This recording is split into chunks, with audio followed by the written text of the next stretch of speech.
നമസ്കാരം.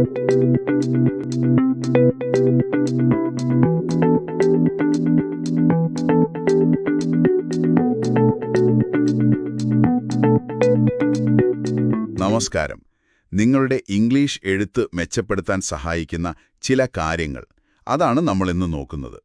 ഈ പഠന സഹായിയിൽ നിന്ന് ഏറ്റവും ഉപകാരപ്രദമായ കാര്യങ്ങൾ, അത് എങ്ങനെ നമ്മുടെ എഴുത്തിൽ കൊണ്ടുവരാമെന്ന് നോക്കാം. തീർച്ചയായും. പാരഗ്രാഫ് മുതൽ റിപ്പോർട്ട് വരെ പലതും ഇതിൽ പറയുന്നുണ്ട്. നമുക്ക് എവിടെ തുടങ്ങാം? നമുക്ക് ഏറ്റവും അടിസ്ഥാനപരമായിട്ടുള്ള പാരഗ്രാഫിൽ നിന്ന് തന്നെ തുടങ്ങാം, അല്ലേ? ശരി. ഏത് തരം എഴുത്തായാലും നല്ല പാരഗ്രാഫുകളാണ് അതിന്റെ ഒരു ബേസ് എന്ന് പറയാം. ഇതിൽ അതേപ്പറ്റി പറയുന്നുണ്ട്. ഒരു നല്ല പാരഗ്രാഫിന് വേണ്ടത് എന്തൊക്കെയാണ്? നമ്മൾ കേട്ടിട്ടുണ്ട്, ഒരു ടോപ്പിക് സെന്റൻസ് വേണം, സപ്പോർട്ടിംഗ് ഡീറ്റെയിൽസ് വേണം എന്നൊക്കെ. ഇതില് എന്തെങ്കിലും എടുത്തു പറയുന്നുണ്ടോ? ഉണ്ട്. ആ ടോപ്പിക് സെന്റൻസ്, അതായത് പ്രധാന ആശയം പറയുന്ന വാചകം, അത് വളരെ പ്രധാനം തന്നെ. പക്ഷേ അതിനപ്പുറം ഇതിൽ ഊന്നൽ കൊടുക്കുന്നത് വാചകങ്ങൾ തമ്മിലുള്ള ഒരു ഒഴുക്കിനാണ്. കൊഹിറൻസ് എന്ന് പറയില്ലേ? കൊഹിറൻസ്. അതെ. പിന്നെ ആ വാചകങ്ങളെ തമ്മിൽ ബന്ധിപ്പിക്കുന്ന വാക്കുകൾ, ലിങ്കിംഗ് ഡിവൈസസ്, അത് വളരെ പ്രധാനമാണ്. അതായത് വെറുതെ വാചകങ്ങൾ അടുക്കി വെച്ചാൽ പോരാ. പോരാ.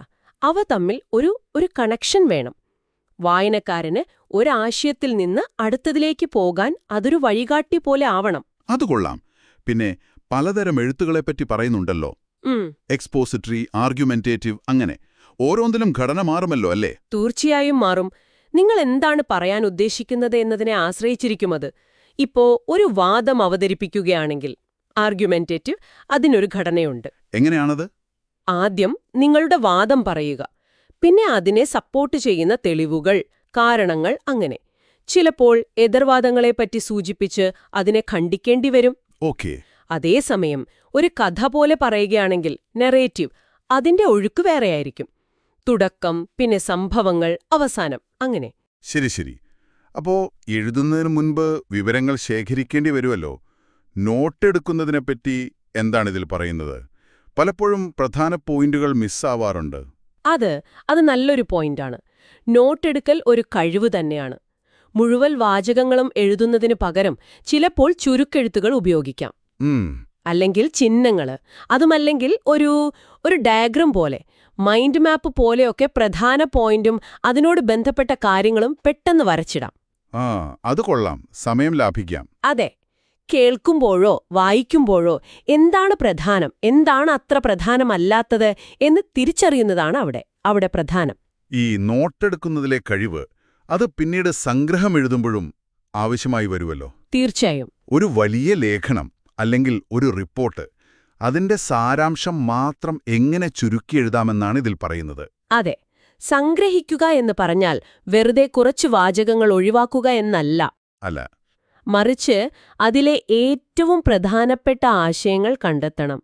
എന്നിട്ട് അതിനെ പരസ്പരം ബന്ധിപ്പിച്ച് വ്യക്തവും ലളിതവുമായ ഭാഷയിൽ സ്വന്തം വാചകത്തിൽ അവതരിപ്പിക്കണം.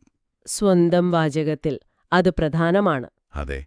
ആ എഴുതിയ ഭാഗത്തിന്റെ ഒരു കാതൽ ചോർന്നു പോകാതെ, എന്നാൽ വളരെ ചുരുക്കി പറയണം. ശരി. ഇനി റിപ്പോർട്ട് എഴുതുന്നതിനെപ്പറ്റി കുറച്ചുകൂടി വിശദമാക്കാമോ?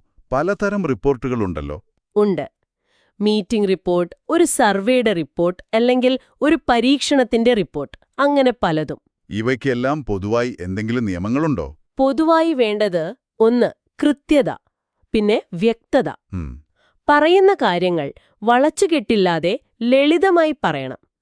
ആർക്ക് വേണ്ടിയാണോ എഴുതുന്നത് അവർക്ക് എളുപ്പത്തിൽ മനസ്സിലാവണം. ഉദാഹരണത്തിന് ഒരു സർവേ റിപ്പോർട്ടിൽ എന്തൊക്കെ വേണം? ഒരു സർവേ റിപ്പോർട്ടിൽ എന്തിനാണ് ആ സർവേ നടത്തിയത്, അതിന്റെ ലക്ഷ്യം. ഓക്കേ.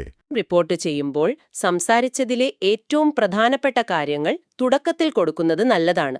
പിന്നെ ആ സംഭാഷണം കുറച്ചുകൂടി ജീവനുള്ളതാക്കാൻ ചിലപ്പോൾ നേരിട്ടുള്ള ഉദ്ധരണുകൾ ഉപയോഗിക്കാം. പക്ഷെ അത് ശ്രദ്ധിച്ചു വേണം. ശരി.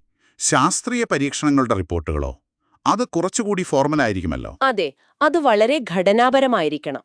ലക്ഷ്യം, ഉപയോഗിച്ച വസ്തുക്കൾ, ചെയ്ത രീതി, നിരീക്ഷണങ്ങൾ, ഫലം, നിഗമനം, ഈ ഒരു ക്രമം സാധാരണ പിന്തുടരണം. അവിടെ വ്യക്തിപരമായ അഭിപ്രായങ്ങൾക്കോ വർണ്ണനകൾക്കോ അതിനൊന്നും സ്ഥാനമില്ല. വസ്തുതകൾ മാത്രം. ഓക്കെ.